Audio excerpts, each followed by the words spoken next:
Welcome back to Comic Shop Talk, everybody, on the late night collectors community. I'm your host, Nico, and joined with me today, as always, is my co-host, Chris. How you doing, man?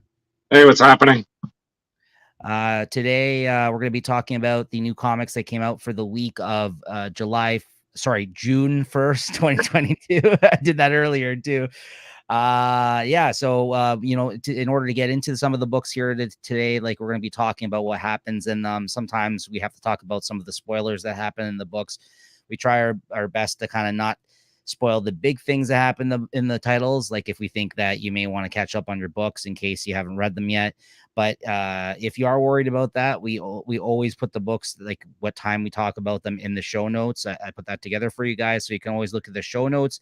It can help navigate you through your listening experience with this episode, as always. And then, if there's things you got to go back and rewatch after you've caught up on your books, we put all of our shows in our playlist here on our YouTube channel. We have a whole playlist, 28 episodes deep now at this point of Comic Shop Talk. So yeah, chugging along here. So make sure you're subscribed to the channel then, first and foremost. Of course, as always, though, as well, hit that like button, hit that thumbs up button, and the notification bell to be notified of when these videos drop every week.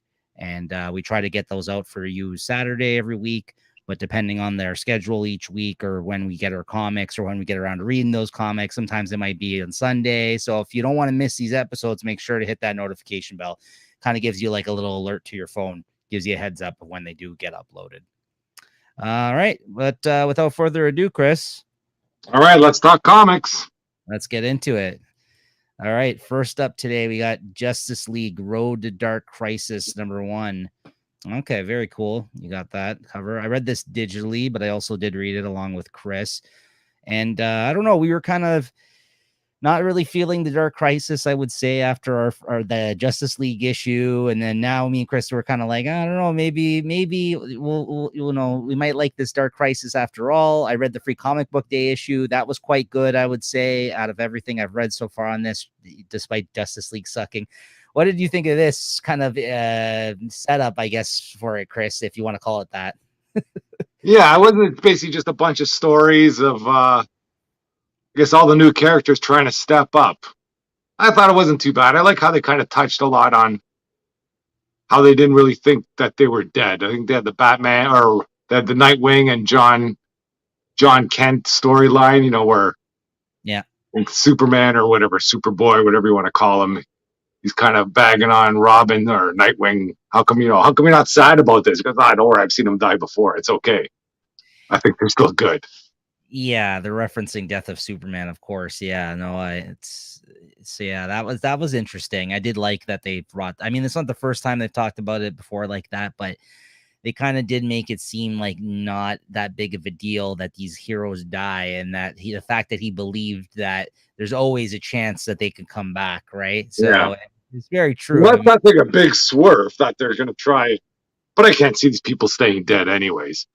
And the other story I liked in there was the Pariah story. You like kind of at least get some background information as to who he is, and at least for me, and then kind of what's going on. It sounds like he didn't really want to do all this stuff. Yeah, and I guess he got pulled to the dark side somehow. I thought maybe one of the weakest stories actually was the intro story wrote by Joshua Williamson, though. Was that the Nightwing one? Where's the first story, Chris? Because I don't have it. Take a look. I thought it was the Nightwing one.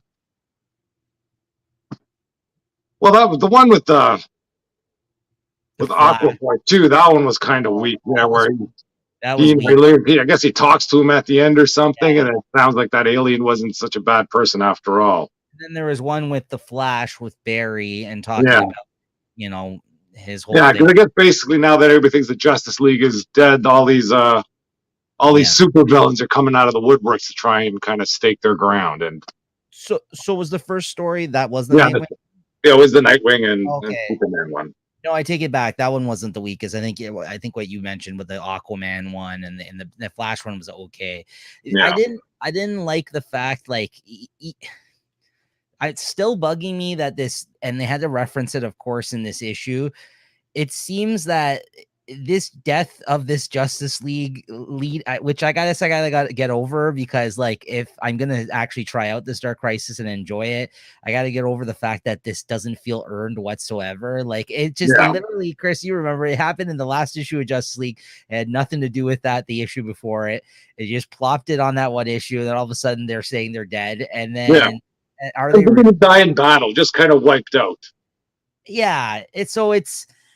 I don't like how they're removing people from the board right now, and they're not even technically dead. Like the whole Superman thing being on Warworld and his son taking over. Like I just don't feel these things are being earned right now, and they're using them as excuses to hit the reset button, as DC likes to do with these crisis events every fucking so often, right? So I don't know.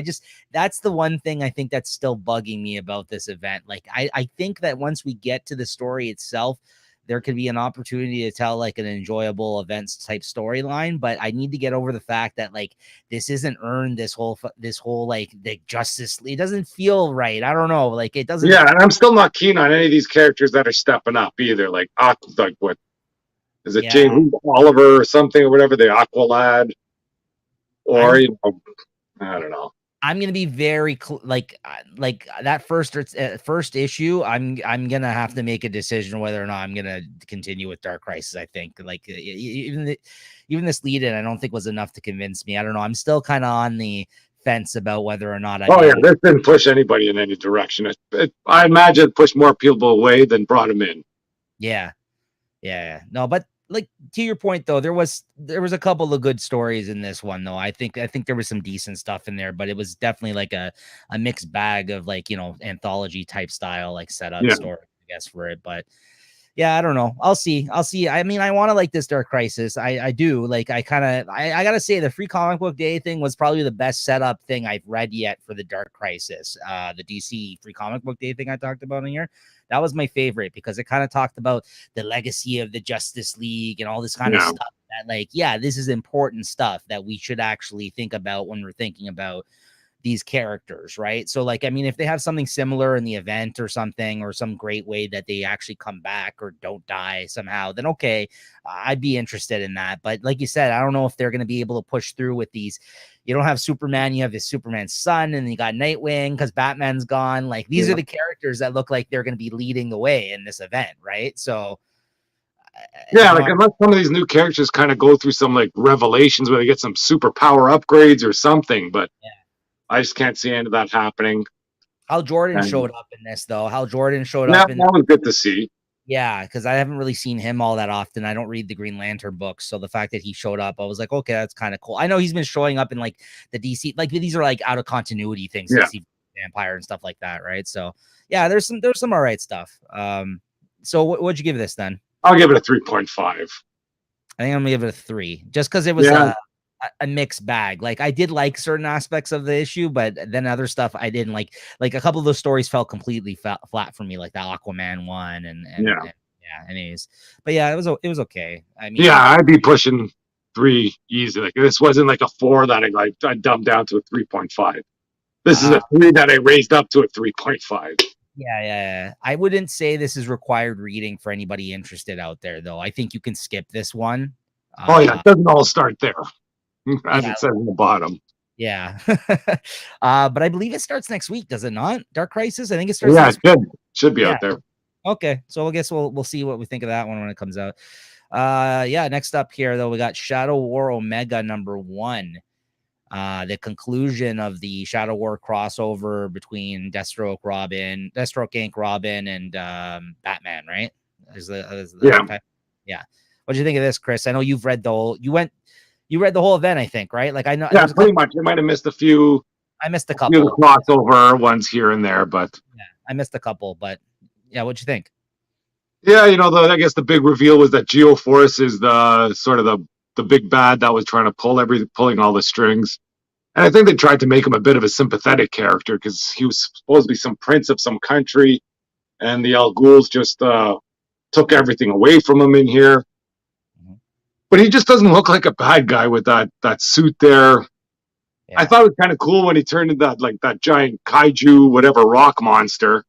But he just gets taken out by a kick in the face or something. So it kind of fell flat, I guess, at the end, Yeah. And The only good thing is what they did with Deathstroke near the end. It looks like they just it's it looks like it renewed his badassery. Yes. If there was anybody thinking that he was going to be kind of trying to be turned into a good guy or a Mhm. more of an anti-hero, it looks like he's not. He's coming back badder than ever, and I thought that was great. I thought, yeah, that was great. That was a good end. It was kind of like prologue type stuff. Like it seemed like it was ended. It even had like the end credit scene, it seemed like, and then you got those last couple of pages Yeah, at the end, which, like in like a film, like where it's just like you think the dust settles and everything's over, and you kind of see that there's, oh no, hold on, we everyone forget about Deathstroke, and yeah, obviously he has an ongoing series, and the way that this ended, moving into that series, I might have to check out more of it. I'm actually quite interested right now. I think out of all of the issues within this crossover, I enjoyed the Deathstroke Inc. stuff, I think, the most. He yeah, he he's actually had some good stuff, some good moments in this.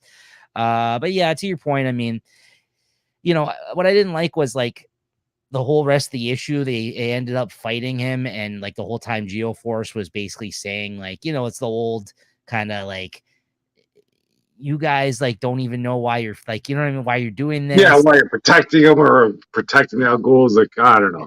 You guys are There was protecting. some corny lines there too. You didn't give him a chance to be good again. It's like, come on, Yeah.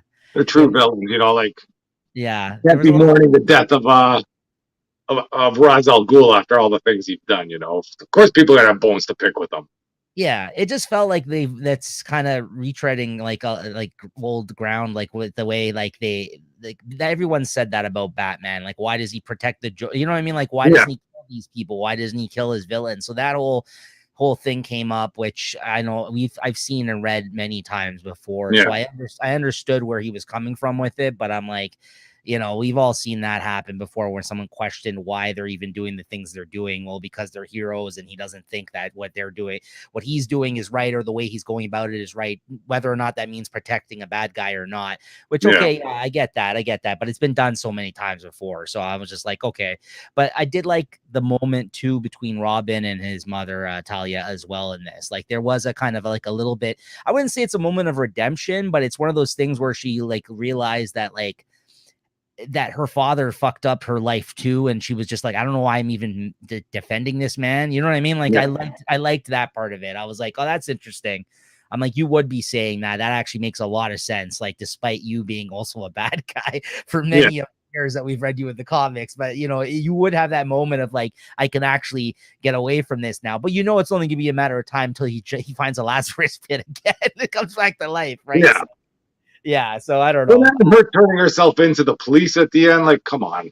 Yeah, yeah, I All of know. a sudden now she's like, oh, I'll be. Yeah. That did not ring true to me. A bit hokey, I guess. Yeah. I just thought it was interesting for her to say that. I guess I didn't see that coming, but there's probably good reason for that. So Yeah, you're right. You're not wrong on that. So what'd you give this then, man? yeah. I got to give this a 3.52. I don't think it was the greatest ending, but I thought it was a good arc altogether. It had me hooked in the beginning, and it held me through until the end, I guess. Yeah, I mean, I didn't read the whole thing, as I mentioned. I read most of it with Chris. It definitely hooked me in the start with that Batman issue. It wasn't the Alpha issue, but that Batman one, I was like, oh, I'm on board. And I would say like some of the other good stuff was probably through the Deathstroke Inc. issues. But I'm with Chris. I give this also a 3.5. And I would say it was an okay a crossover between the books. But that's with me not having read everything. So I mean, it wasn't bad.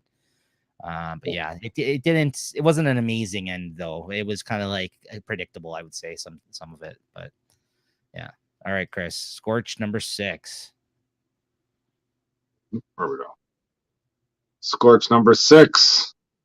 So it's still one of the Spawn titles I'm kind of trying to follow still, and I'm not sure if that's working. I think you need to be reading all of them just to kind of get the bits and pieces of reference that it goes on.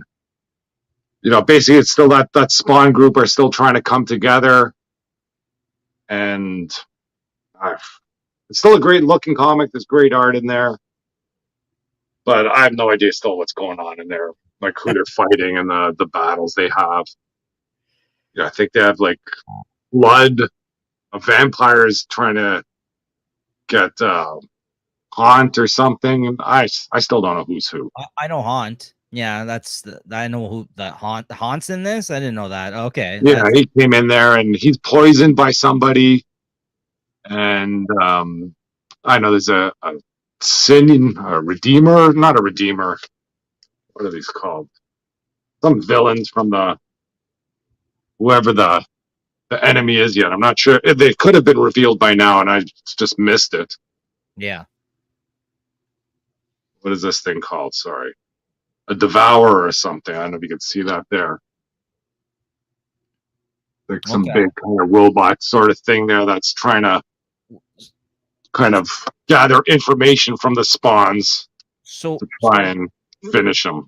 So would you chalk this up to as you not getting it, or a result of like years and years worth of storyline that may not have gone anywhere, but like at least like there's a lot of characters you may not be familiar with that are being involved in the storyline? Yeah, I think it's more of that. It's not like, just kind of when you see somebody, they might have, they might be a villain from the past just because, it's not like everybody's dressed up as in costumes, or they don't kind of refer to people by their names, when you just jump into something like this. I thought, the more I read it, I'd sooner or later pick up who's who, but there's always somebody new in there, and it just throws me for a loop. And I'm still not even sure who the enemy is. There's like they reference sort of their gods, demons, or billionaire humans or something, and I don't know if it's all of them together right now or none of them, but I don't know. It's fun to read. I like the gunslinger. I like She-Spawn. I like the Redeemer.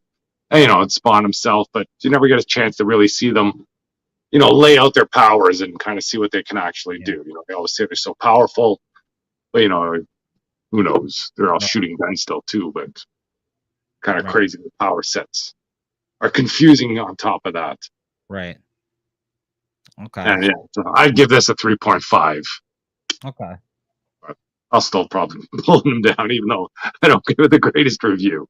Well, I mean, like, there's clearly something you like you said, you really want to enjoy it more, or you like the art or the experience of reading it anyways, right? Despite going on always, right? So I mean, I've been in those situations with certain books. Actually, what I'm talking about today, I've been talking about it in the past little while, a few episodes about it. It's something I haven't necessarily been loving, but I'm curious about, right? So I've kept reading it. So sometimes it's hard to drop things that you're just like, I want to like this. That's pretty much it. It's like, I want to like this. I want to like Spawn, and but it's just I have no idea what's going on. All right. Anyways, this one's a little bit easier to follow. This is Dynamite Never Dies. Got a bit of a cheesecake cover here, and I don't know what the heck's reflecting on this, but is that the a Sujiyama or something cover? It's a variant cover. Yeah, is that a Red Sonja zombie on the cover there? Is that? Yeah, it's kind of got a zombified face there. Nice. Yeah, some cheesecakey goodness. Nice. That's it. Some cheesecakey goodness here. She's not a zombie in here, so don't worry. She's still one of the good guys. Yeah. Fighting. They're all on Mars, I think, fighting some zombie outbreak. And it's just kind of fun. It's, some good comic book fun. There's, the villain's got the anti-zombie gun, and then he hasn't kind of figured it out yet. And there's a time traveling hero that comes from the future to take it and steals it from him because they don't have the fuel. They have the fuel for it in the future or in the past. I don't know what it was. But if you know a bunch of the kind of the history of like John Carter of Mars and Delia, is it Delia Thorne or something like that? Oh, I think their kids. Yeah, Yeah. Yeah, their kids or some of their relatives or family are in this here. Yeah. And I think Red Sonja is like almost like the Queen of the Dead on Earth, and there's a Queen of the Dead on Mars. And Red Sonja has some talking sword. And there's one scene where she has to go through a horde of zombies and she just wipes them all out. So that was kind of fun to watch. Then as she killed them, that sword gained power, and it tells her, hey, we got some power here. Every time we kill one of these zombies, we suck out a bit of their power. So then she ends up battling the Queen of the Dead of Mars, or Barzoom, or whatever they call him. And at the end, it looks like that John Carter and is it Deja Thorn? Deja Thoris, I think it is. Yeah, Deja Thoris or whatever. They're zombified and everybody's stuck on a chessboard or something, and I guess the final battle is going to ensue. I think this is just a limited series. This is 4.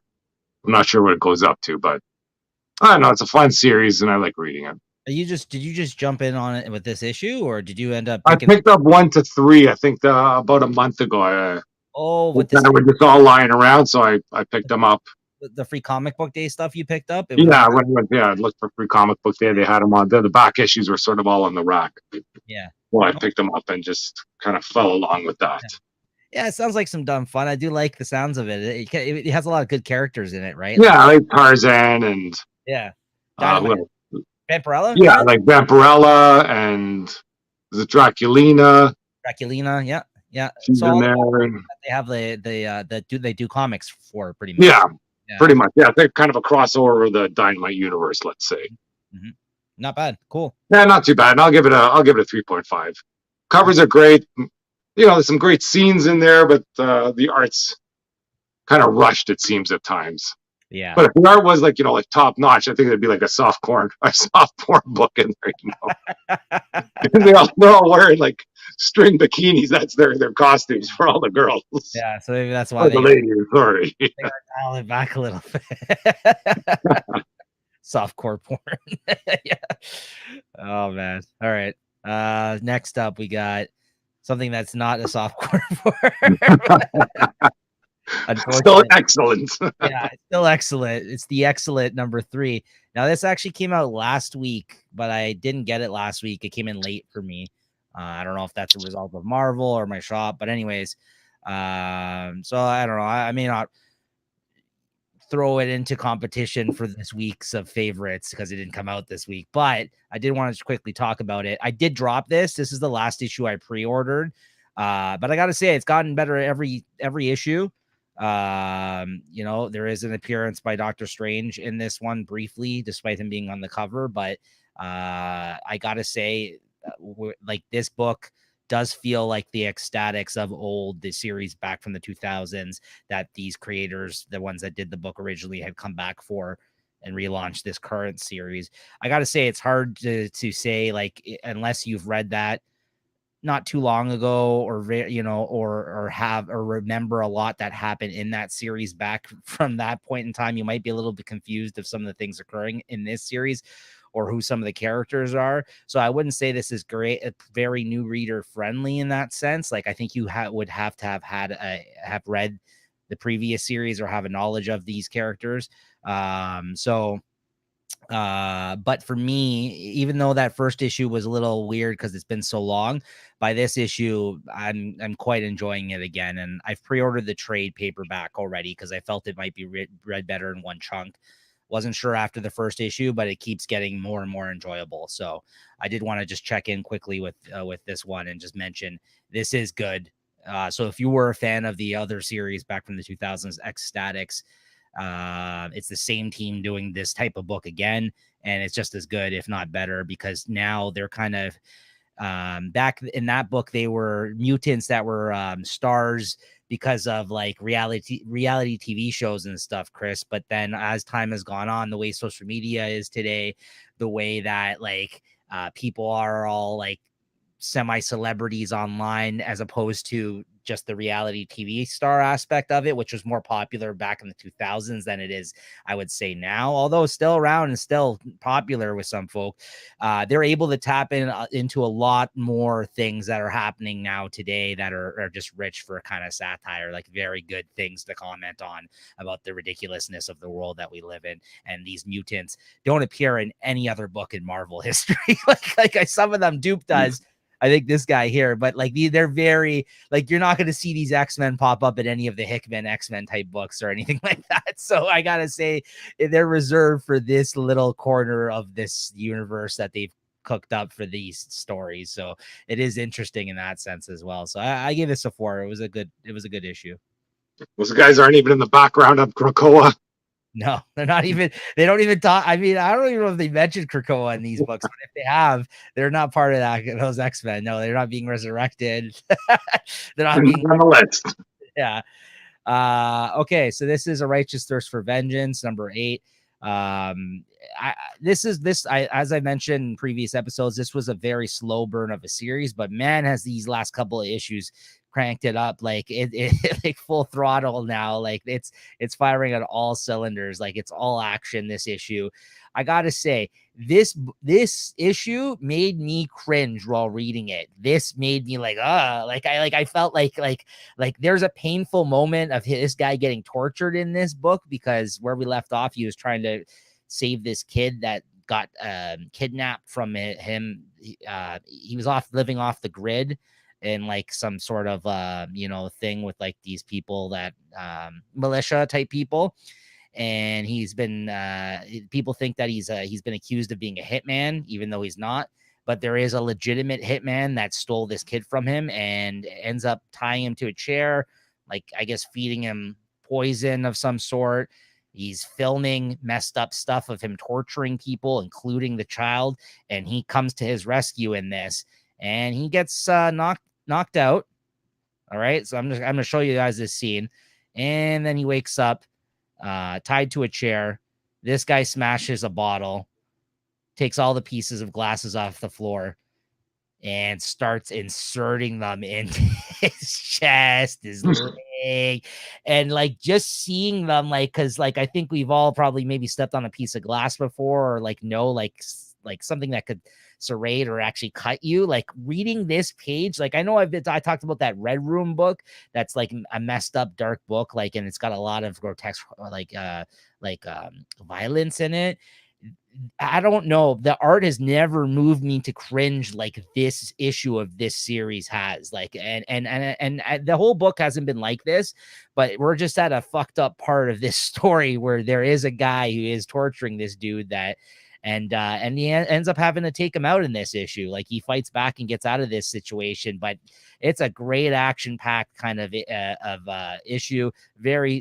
Not very much dialogue, mostly told through the art, but just great scenes, great expressions. And it made me like cringe and feel like gross reading this, because it looked fucking painful the way that this guy depicted this stuff through the art in this issue. So I gotta say, like, he did most of the heavy lifting in this issue, the artist on this book. I mean, Rick Remender, who I'm a huge fan of, the writer of this series, obviously is the one thinking of this stuff. He's also, doing a good job of putting this story together. But yeah, this made me cringe, man, this issue. So I got to give it a 4.5 just based off of that. I was like, this is a great, crazy, action-packed issue. And it really made me feel something in that sense. I was like, wow, there's not many things that will make me do that. Like, I watch all kinds of different horror movies and violent things. And this one kind of it made me like think twice, this one. And then we got Little Monsters number 4. This is a series I haven't been loving, but like I said, based off of the creative team, I've been sticking with it because I am a fan of Jeff Lemire and Dustin Nguyen, the artists on this that did Ascender and Descender, 2 series through Image Comics prior to this. They also did that Robin and Batman miniseries me and Chris really liked. So I like their work. This issue, again, this was probably the best issue of this series, in the sense that finally some interesting things happen in this issue where I'm like, okay, this could also go into like a weird fucked up territory for me, where I'm like, this is getting a little bit darker and maybe something interesting is happening here. As I mentioned at the end of the last issue, we finally seen these kids who were, I guess, undead, like vampires. Like, I guess somebody made them vampires in this post-apocalyptic world years and years and years ago, but it looks like they had never fed before or actually used their vampire powers, because there's no people around, or barely any, because like I said, it's like a post-apocalyptic scenario where they've actually just come across people for the first time and I don't know how long, and they ended up feeding on this guy and ended up loving it, all these kids that are basically vampires. And from there, they track down the rest of this guy's group. By the end of this issue, this whole group of adults is getting attacked by vampire children, and they're killing the shit out of them. So I was like, okay, now this is kind of interesting. Finally, after 3 issues of just kind of like going nowhere and introducing these kids and not really explaining how they got there or why they're like this, I was like, okay, we got some action in this issue. We got some kind of messed up things going on, some things that are going to lead to probably more questions and more interesting stories. So yeah, I'm I'm almost sold now completely on the book. Like if it continues in this direction, I'm like, okay, I don't know why it was such a kind of like slow burn of going nowhere those first couple of issues in the storyline, but maybe it was just to kind of catch you off guard for this moment. I don't know, because it did not feel like a book that was going to do this kind of stuff. And this girl, they're some of the kids are not with killing people. They kind of went off. It seems like they're a little bit different, or they're just not following the rest of the kids what they're doing, or aware that they're doing that right now. And they found this girl that broke off from this group of people that they've attacked, and they're acting like they want to be friends with her, and they're kind of like leading her around at this point, but she's yet to come across all this shit that's going down with the group that she's been with and all these little vampire kids, or nor does she know that these kids are vampires yet. So I don't know what's going to happen to her, but it should be interesting. So yeah, I give this a 4. It was the best issue of the series so far. I wouldn't say it was a strong start as I mentioned, but this one was a good one. All right, Chris, Batman Annual 2020. Nice. I got this cover. Oh yeah, let me see that, Chris. Hold on, let me put that up. Yeah, that's cover, not too bad. Yeah, I got this one with I like the artist that did this cover, Chris Burnham, so I picked up this, but it's a Ghostmaker specific cover. And yeah, I had mentioned to Chris prior to recording, because I read this before, and I'm like, oh, Chris, you should maybe pick this up, because it's funny because we literally just talked about Batman Inc. and maybe us not love it. Chris, we just talked about last episode how maybe Ghostmaker and Batman Inc. were our favorite characters, or I guess even more so, Chris, you were saying that, I think, last episode. Yeah. Right? I thought it was interesting that they were the focus of this particular issue, this annual, right, for the most part. So what'd you think of this? Still not my favorite. This one, it wasn't a bad issue. I got to say that much. I like that Grey Wolf character that was brought up. He looked pretty decent. Yeah. But some of the names of these Batman characters, is there a Batman of China and a Batman of Japan? No, it's and that's what they call him, or is there only one of them? So I think the Batman of China, I think is just his name, but the Batman of Japan, it's in this. I think that he had a name, if I'm not mistaken. Okay. But even whenever hey, Batman of China, it's like they gotta have a different name for him. I'm pretty sure that is what they call him, because he was in there was a book that there's a book called New Superman that launched a few years ago. And in that book, they established this Batman character and like a Wonder Woman, like they had basically their own Chinese Justice League, essentially. So it's funny you mentioned that, because what was funny about that in this, I thought Ghostmaker, I laughed out loud. This is probably the best laugh I got all week, Chris, when he's like, listen, he's like, by the way, like you're not even trying, like you just dressed up like Batman. I don't like that. Yeah. Because Batman is Chinese. Everybody else has got like, it looks like their nationalities like on their sleeve. Like this guy, like the whatever Native American or indigenous one, like where he's kind of like, they all look somewhat like maybe the country where they're from. It might be some bad representation, who knows, but at least you get the idea of what kind of Batman they are. But Batman of China literally just looks like Batman. Like he just like he does, like he's just like, Ghostmaker calls him out in this issue about that. He's like, yeah, I don't know, I don't really like, I forgot what he says exactly, but he's just like, yeah, you basically are just dressed like Batman. I don't like that. Yeah, that's when he's kind of just going through the whole I guess the whole roster and separating them out. I love that moment. That's why I told Chris to pick this up. I'm like, that's hilarious. Like, just the way he's showing up, he's like, okay, you're trash. You're on the B team. You're on the A team. You're the B team. Yeah, and that's it. No reason. Thought that was good. Yeah. But even the Ghostmaker, where does he get all his money? This guy's like, he shows up in some freaking, X-Men jet or something. Yeah, he's been doing it as long as Batman, because they trained together back in the day. Like that was, I guess, yeah. That's what they had. Tynion set up in his Batman series, that he's the one that created this character, right? And I guess they've decided just to continue on with him. But now that he's basically, the setup of this annual is now Batman, because the fact he's not as rich anymore, he's taken a step back because he have all the shit going on in his life, and he's giving the reins of Batman Inc. over to Ghostmaker. And Ghostmaker basically comes in this issue and he says, like, he splits the team down the middle and says, okay, all this team, you're all going to be local, like stuff in your own areas. And then the other one's going to be international team. And those are the ones he says that he thinks has potential. And he basically says the other ones aren't that good, or no, they're not ready. And I just liked the approach that he took in this, because Ed Brisson, who wrote this, who's going to be writing the ongoing Batman Inc. series, I guess they announced now for October. He basically just took the approach almost like how we were talking about it last episode, Chris, where he's just like, yeah, I don't know, you're not that great, most of you guys, maybe you have some potential. And it's just funny how he kind of just went through all of them and separated them and said, like, okay, this is the team I'm taking, and maybe you know, if you don't do a good job, I might drop you guys too. Like he just pretty much called them shit for the most part. It just like said, like, you know, you're not ready and you don't, you know, and like you said, they picked up a new member by the end of the issue, that character. Right. So I dug it, man. I don't know. So you didn't like it as much still. You don't like these characters. Well, it did answer the question for me, is why this Batman Inc. has been sort of front and center and all these sort of things where they didn't need to be there. It's because they're trying to push him for a new series in October. Yeah. Yeah. But I do appreciate. I don't think I'll be following that new series.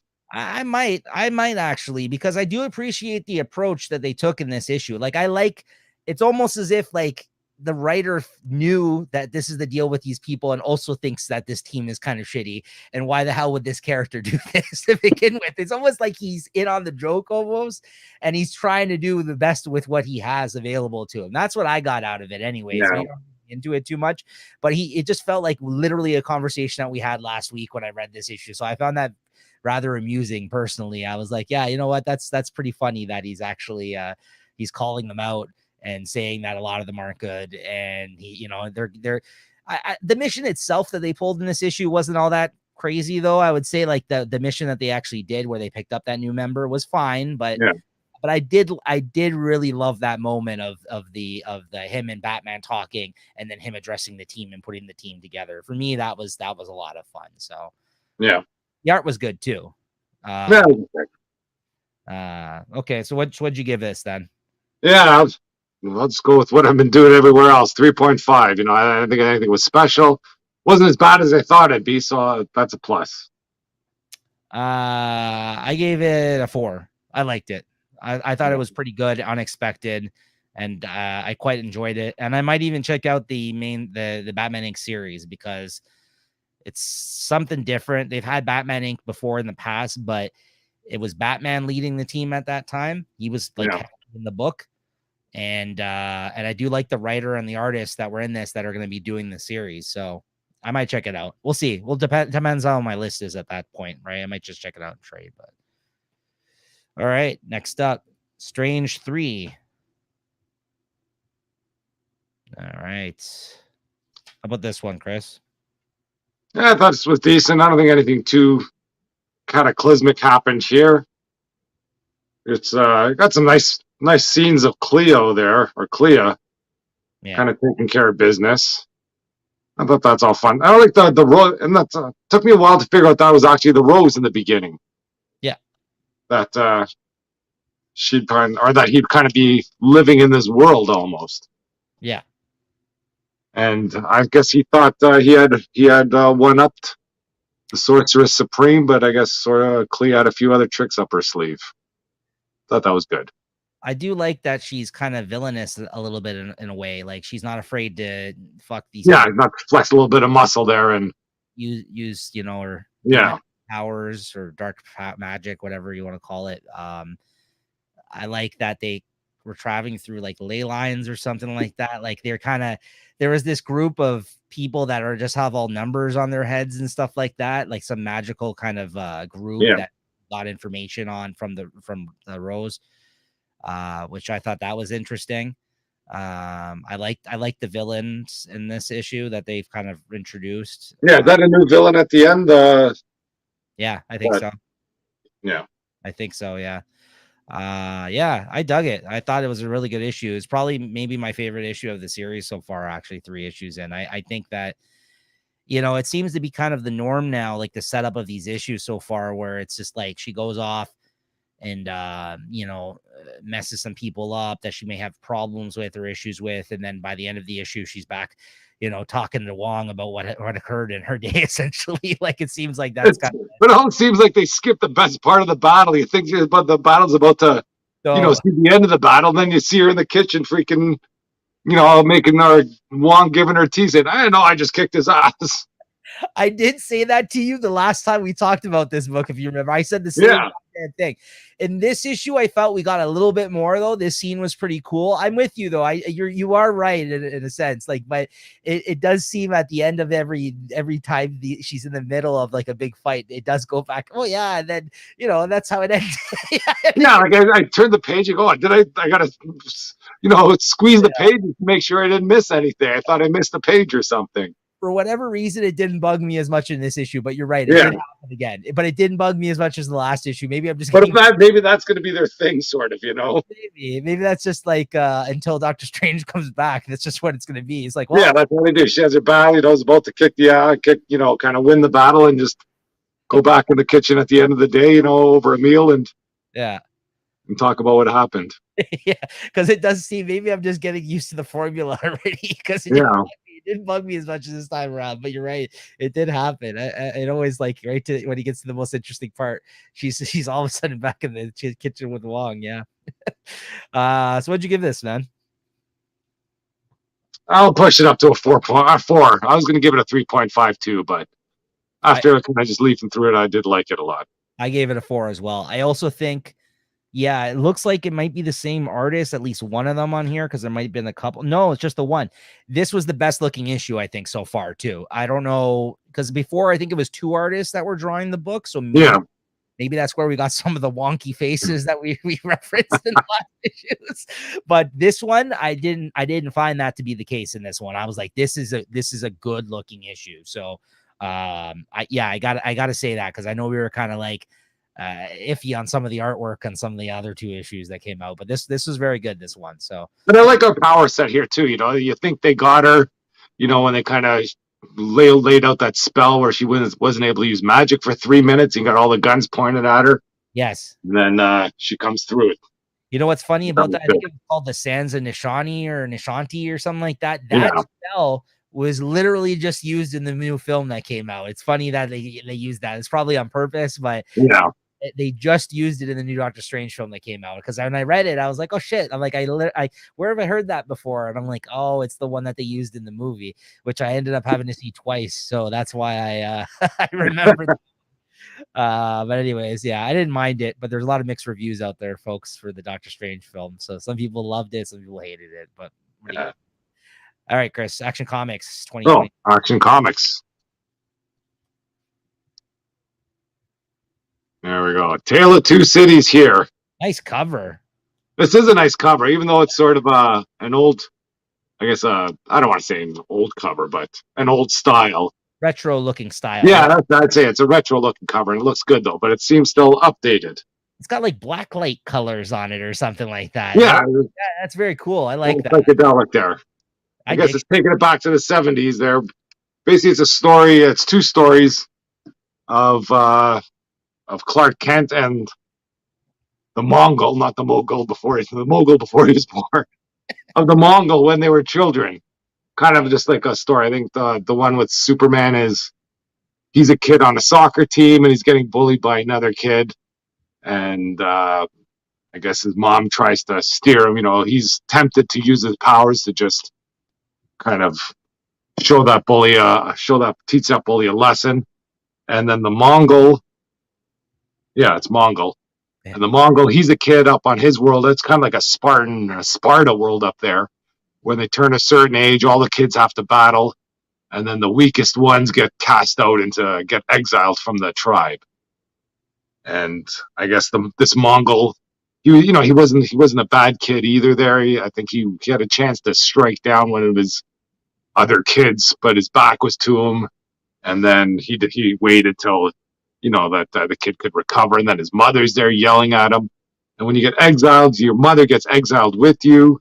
So his mother's like, yelling at him, telling him, you can't show weakness. You got to strike. We're going to get exiled. And, of course, they do get exiled. And then, he has to learn how to become I guess, a monster out there to survive. Mhm. And basically, it's just sort of, the mother and son relationship and how they've kind of shaped both these characters. That was pretty decent.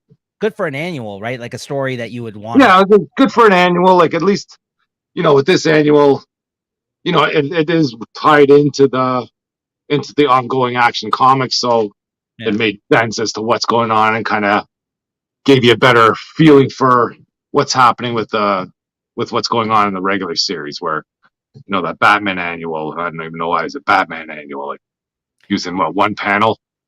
Yeah, I'm giving this over to you. And the rest is all should be like Batman of China annual 2022. All right. Yeah, no, I hear you. But yeah, otherwise, I think it was a good one here, and I'll give this a 4. Nice. I liked it. Yeah, that's good. All right, and then we got King Conan. Let's see here.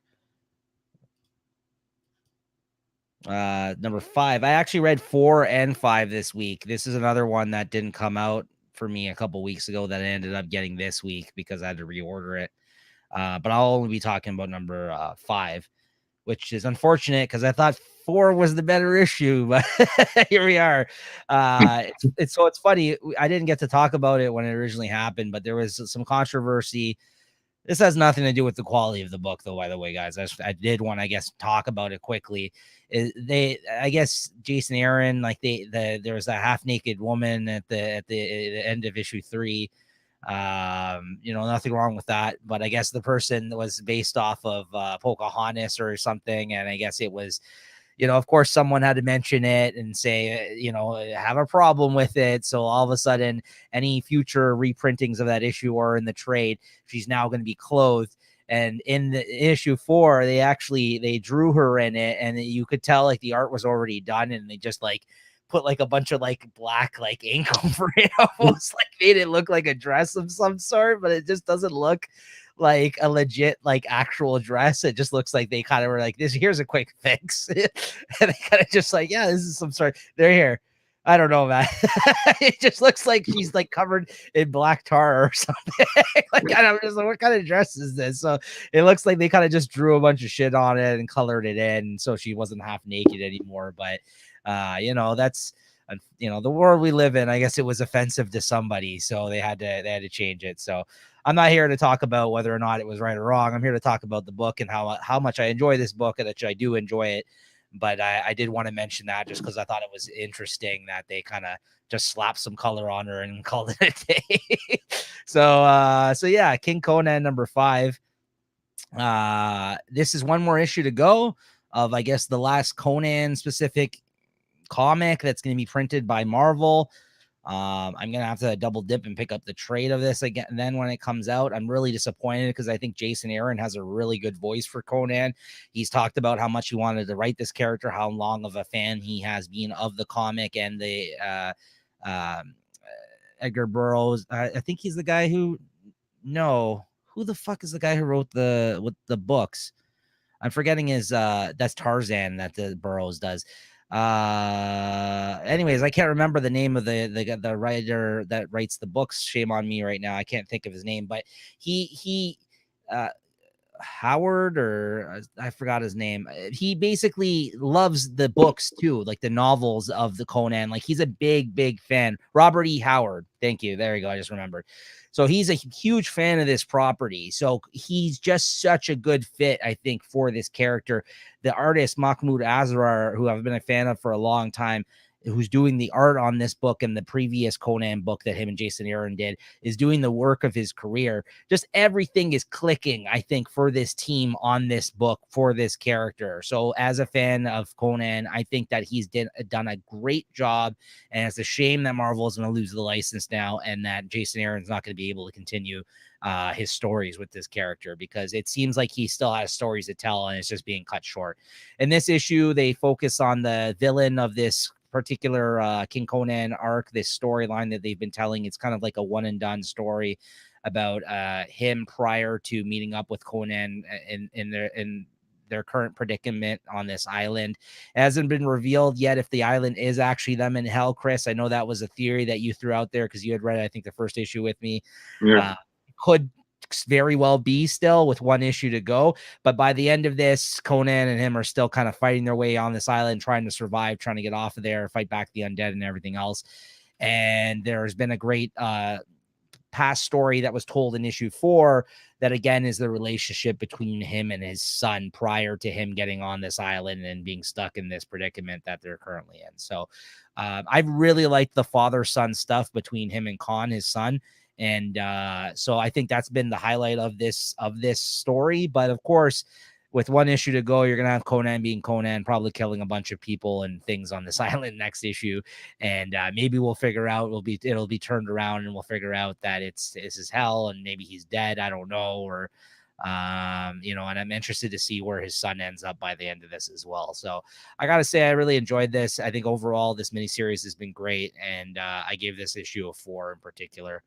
And I mean, like I said, number 4, I'll throw a rating to it, even though I'm not going to be putting it in my books of the week this week, but that was like a 4.5. Like, I think it's a very, very good series. If you guys haven't read it, check out the trade when it comes out. I highly recommend it.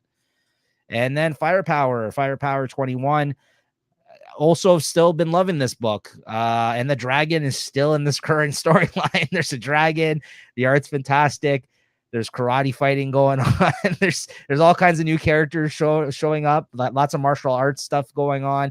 Feels like a kung fu movie or something like that. And there's a bunch of new characters introduced by the end of this. Different people from different temples or factions and of the folks that are showing up to kind of throw in with them because the dragon is destroying the city. And yeah, it's just great. I love this. The only complaint I always have about this series is that it's just reads too fast. Like, there's just so much action in these issues. There was a little bit more meat, I'd say, to this issue, an introduction of people and storyline being told, but it's just such a fast moving, fast paced, enjoyable read every time it comes out that like previous installments, I'm going to give this issue again a 4.5. I just think it's a really, really, really fun book. The hardcover just got released this week, the oversized deluxe hardcover. I picked that up as well, so I'm double dipping on this one. I think there's about 3 trades out of this storyline right now, 3 trade paperbacks. Check this out, guys. If you have never read this series, I highly, highly, highly recommend it. It's a great one. So yeah, 4.5 for that. So have they gone off the mountain there? Have they got off the mountain? Yeah, they're back. So he went back to like where where he trained when he was younger. They've gone back there now, and then he kind of reconnected with a bunch of people from his past, because it's kind of like Iron Fist in a way, almost like he went back to he went and started a family, and it's a little, well, it's not like Iron Fist in that sense, but he went to Earth or whatever. That's whatever, our world. And instead of like this on this mountain where he trained or whatever, he's now gone back and he's taken his family with him, and now they're all basically back in his old kind of stomping grounds essentially. But there's a lot of characters coming from different areas now, and the city that's being destroyed right now isn't where he trained. It's somewhere that's by there. So I'm not 100% on the location of things right now, just because everyone's kind of been moving around. But yeah, he went back to where he trained when he was younger and where he actually. And is that kind of his old master there, and it's still part of the story? Yes. And the snake people are gone, right? The snake people are back. The snake people are back. So there's a new dude that looks like he can turn into this, like that first guy that opened up the issue. Actually. I'll just show it quickly. Did you read some of this, Chris? I can't recall. Did you read? I read a few of the issues that I got from you there. Right. So this guy right here, he has snakes all over him. So he's one of these snake dudes. And okay. This guy that's fighting him here, he's a newer character that was introduced a few issues back. That's just kind of emerged as a result of this dragon that's going on right now. Everyone's focus is based on going with the dragon right now, because he's running around destroying the city that's near them. Right? He's in the water destroying boats in this one. It's really good.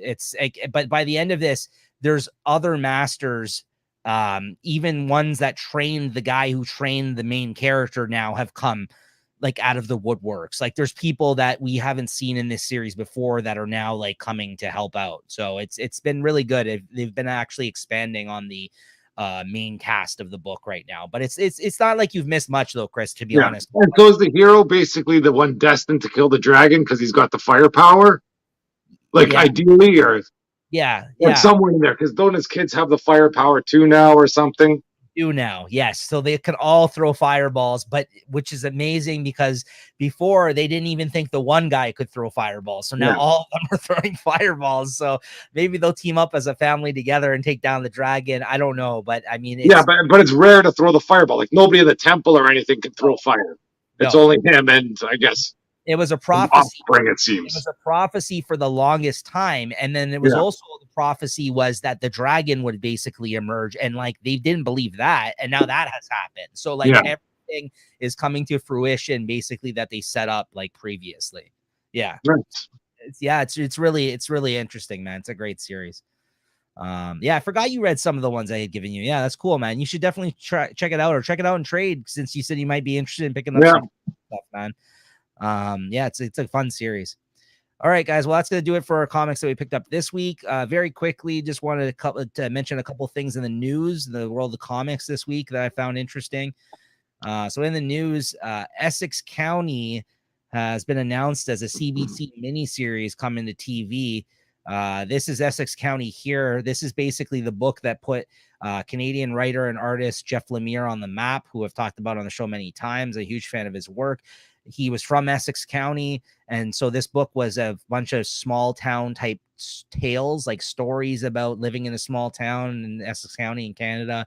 And he basically like told, one of them's called like, I think it's like Tales from on a Farm, and one of them's about hockey. It's about like a retired hockey player and stuff like that. So like he's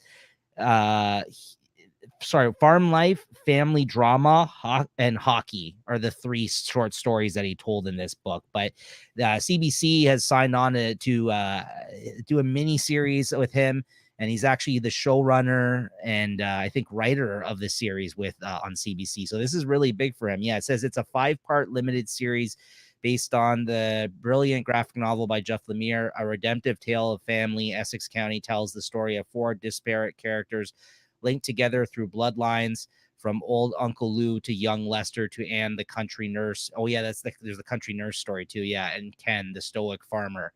The 4 lead characters ebb and flow into each other's lives, slowly weaving connections between them that ultimately save and redeem them. Yeah, so that's going to be coming 2023, 5-part limited series on CBC here in Canada. So yeah, that's really cool. I'm really happy for the guy. I mean, this is like I said, this was an independent like book he put together that was released, and then when this came out and he made a big name for himself, he ended up getting work at DC and then eventually Marvel, and then branched out and was worked for Dark Horse and Image, and basically everybody now he's worked for at this point. And he's a big profile writer. His book Sweet Tooth had a series on Netflix last year that came out that was very successful. I'm waiting for the second series of that. So yeah, I'm a big fan of the guy. So I thought this was cool that finally like the thing that basically made him get into comics and was noticed is finally now going to be adapted to a television show. So yeah, it should be interesting. I don't know how it's going to translate to TV because it's like one of those like slice of life type stories, Chris, like where it's like, Yeah. You're saying it's on CBC?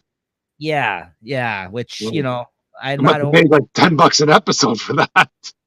I thought, we're not, even though we're in Canada, guys, we're not I mean, I at least I can speak for myself. I'm not a fan of some of the programming they do over there, but but I get it. He wants to stick with a Canadian, I guess. That's good. Well, you're gonna find out if it's a good story or not, because it's gonna be all story based, not effects. That's for sure. That's right. So we'll see how that turns out, man. So yeah, so shout out to him. And another news thing I wanted to mention here that I saw today.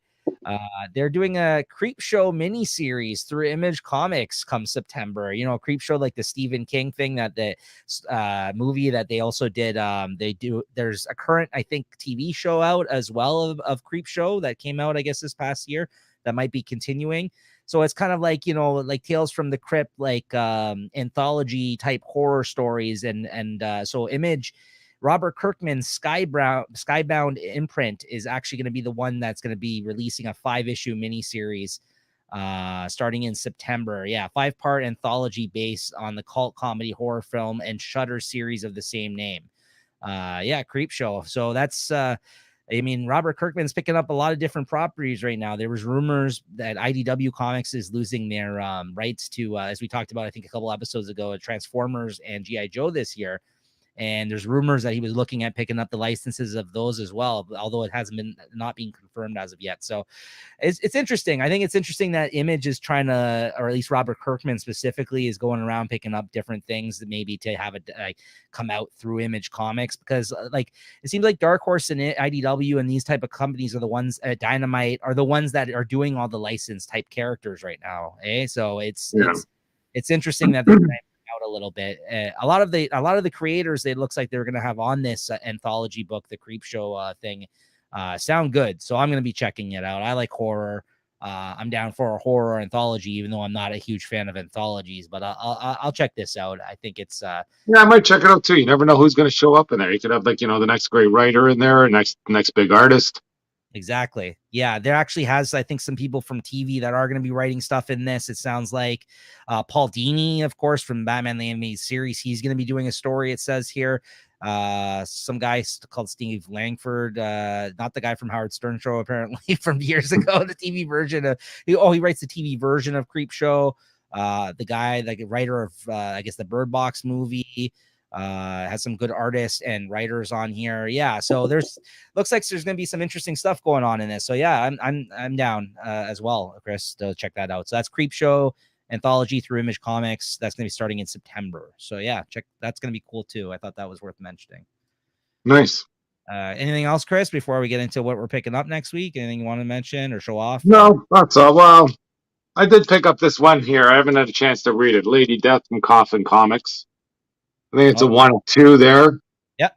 A little bit of cheesecake on the cover, and I think there's more inside to follow. And I was going to kind of hold off on that, maybe talk about it next week after I had a chance to read it. But I thought it's a decent cover. Show it off, see what's happening, see what it's all about in there.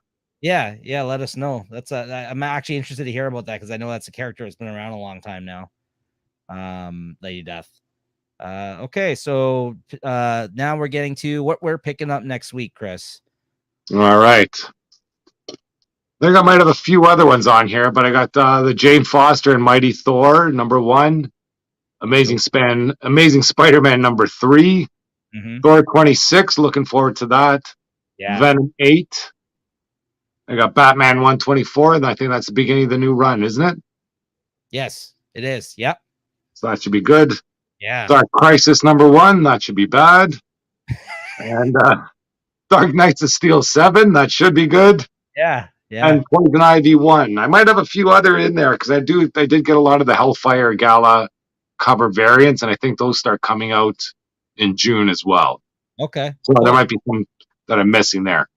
Yeah, again, it's hard to tell these days with the Marvel stuff, guys. So like, while we tell you these lists, they're always subject to change, especially now with delays and stuff like that. And yeah, well, I can tell you, I did get screwed out of 2 comics this week that I wanted. I was looking for an Avengers Forever 6 and Captain Marvel 38. Yeah. And so I don't know, somehow I didn't get them pulled, and they both happen to have some sort of spec going on with them, and lo and behold, I can't find them anywhere. Yeah, plus, as Chris mentioned, he's kind of in between LCSs as well now, changing it up. And even this week, I talked about 2 comics that ended up getting late because of they didn't get ordered, or they were just late. It happens. So as always, these are subject to change. We'll let you know what we're looking forward to out of the things that are going to be released. Sometimes maybe we'll end up reading them digitally, but yeah, just these are things we're interested in anyways. Yeah. So we'll do our best, obviously, to talk about these books. But yeah, what do I got here? I got Aquaman Andromeda #1 comes out next week. Yeah. Be checking that out. Batman 124, very much looking forward to that. The starter Chip Zdarsky's run on Batman. Yeah, that should be good. Batman Killing Time #4. The last issue of that was great with the help, like I talked about. That was interesting. Dark Crisis #1. We'll see about that. Dark Knights of Steel #7. Amazing Spider-Man #3. I think Savage Avengers 2 comes out next week. I have it here on my list, and if it does, I think it comes out too. I'm not sure if I ordered it or not. Yeah, I'll have to take a look, because this might be the last issue that I have ordered. I'm curious to see if they're going to wipe out Conan since they're losing him. That's the only thing that's keeping me going in that book right now, to be honest with Because you. once they do, like, what the story's going to be useless. Yeah.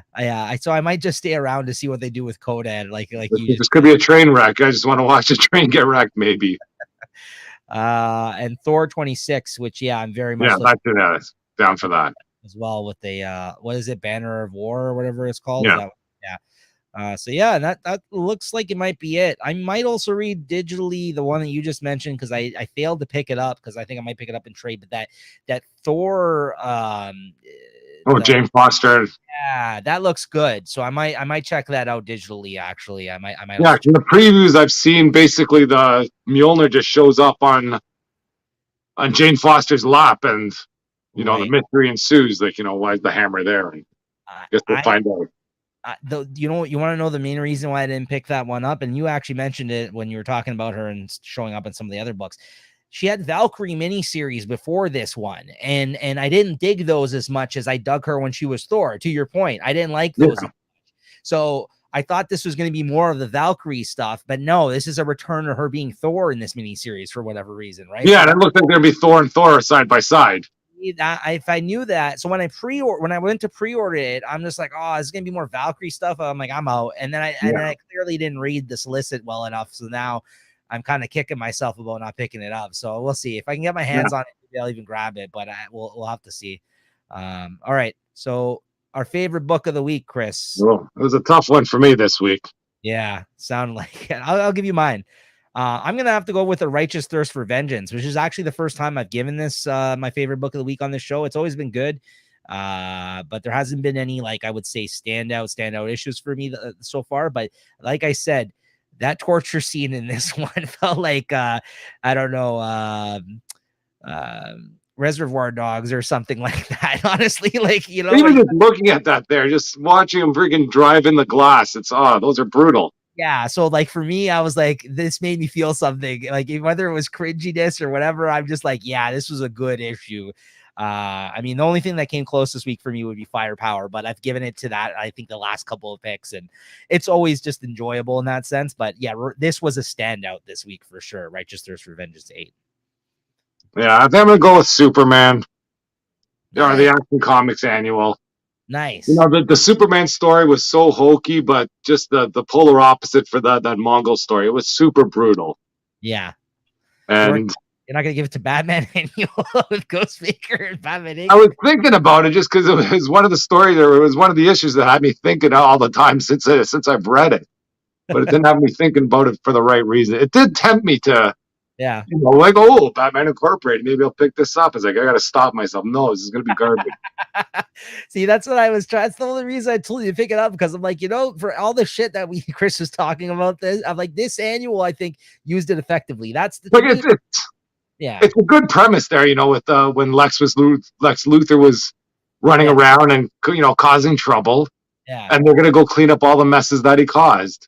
Yeah.